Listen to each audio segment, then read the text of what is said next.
आदाब, मैं आगा खुर्शीद खान।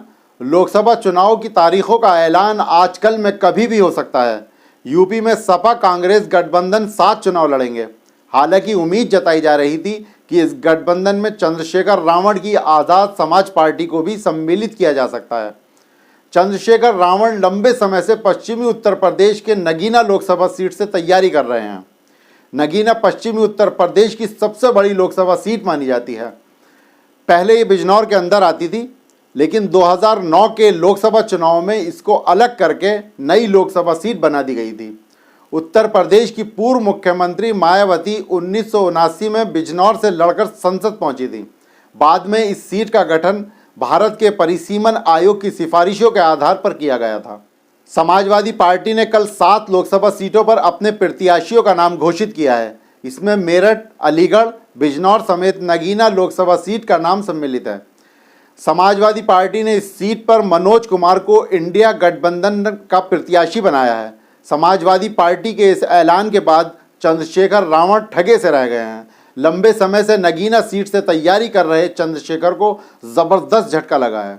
उनको उम्मीद थी कि यहाँ से उनको मौका मिलेगा, लेकिन समाजवादी पार्टी ने नगीना से मनोज कुमार को टिकट देकर सारे समीकरण ही बदल दिए हैं। यूपी की नगीना लोकसभा सीट से जैसे ही सपा ने अपने उम्मीदवार का नाम जारी किया है, इसी के साथ अखिलेश यादव के आखिरी गठबंधन साथी को लेकर भी स्थिति साफ हो गई है।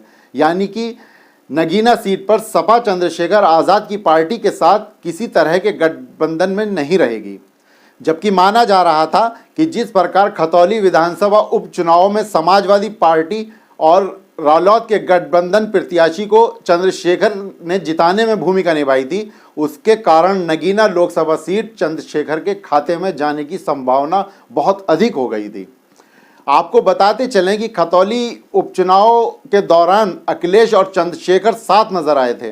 दोनों के साथ मिलकर रालोद को समर्थन दिया था और रालोद के उम्मीदवार को जिताने में अहम भूमिका निभाई थी। उसी समय से चर्चाएं थी कि चंद्रशेखर आज़ाद की पार्टी और सपा लोकसभा चुनाव में भी गठबंधन कर सकती हैं और चंद्रशेखर इंडिया गठबंधन का हिस्सा बन सकते हैं। मगर अब साफ हो गया है कि खतौली उपचुनाव में साथ लड़ने वाले ये तीनों सियासी सूरमा अब एक दूसरे के खिलाफ लोकसभा चुनाव में ताल ठोकेंगे। पिछले दिनों जिस प्रकार चंद्रशेखर रावण के बयान अखिलेश यादव को लेकर सामने आ रहे थे, उससे काफ़ी हद तक लग गया था कि दोनों नेताओं में सब कुछ ठीक नहीं चल रहा है। हाल ही के दिनों में चंद्रशेखर का एक वीडियो सोशल मीडिया पर काफ़ी वायरल हुआ था। इस वीडियो में चंद्रशेखर आज़ाद सपा मुखिया अखिलेश यादव पर काफ़ी तीखे हमले कर रहे थे। इस दौरान चंद्रशेखर ने कहा था कि मेरे बिना सपा खतौली सीट भी नहीं जीत पाती। इतना ही नहीं, चंद्रशेखर ने यह भी कह दिया था कि अगर इनका बस चले तो ये लोग हमें पैदा होने से भी रोक देते। नगीना लोकसभा चुनाव को लेकर आज़ाद समाज पार्टी के राष्ट्रीय अध्यक्ष चंद्रशेखर आज़ाद का कहना है कि मैं गरीबों की आवाज़ हूँ और यह आवाज़ संसद में पहुँच गई तो उनकी आवाज़ देश में मजबूती से गूंजेगी। नगीना से ही लोकसभा चुनाव लड़ूंगा और अपने चुनाव चिन्ह के सिंबल पर लड़ूंगा। नगीना की जनता के प्यार और भरोसे ने इतना मजबूत बना दिया कि अब किसी से मुकाबला ही नहीं लगता। मेरा मकसद गरीब और कमज़ोर को उसका हक दिलाना और इसलिए जो भी लड़ाई लड़नी होगी मजबूती से लड़ूंगा, चाहे जान भी चली जाए।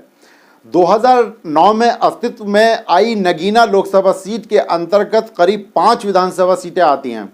इन 5 विधानसभा सीटों में नजीबाबाद, नगीना, धामपुर, नेहटौर और नूरपुर शामिल हैं।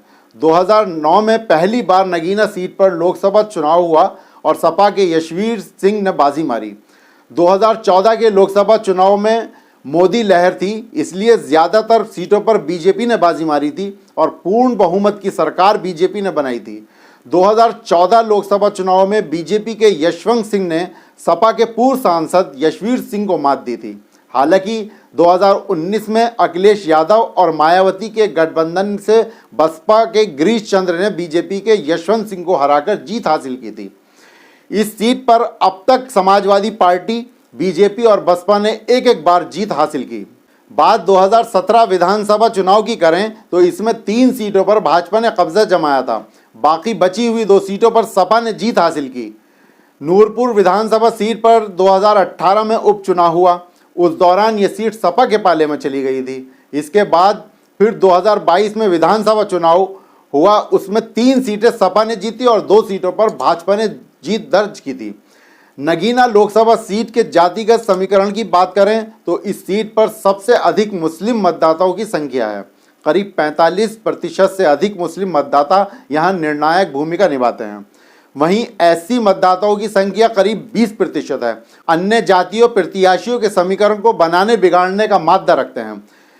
2022 के खतौली के विधानसभा उपचुनाव में जो 3 नेता बीजेपी को हराने के लिए एक साथ आए थे, आज वही तीनों नेता लोकसभा चुनाव में एक दूसरे के सामने होंगे।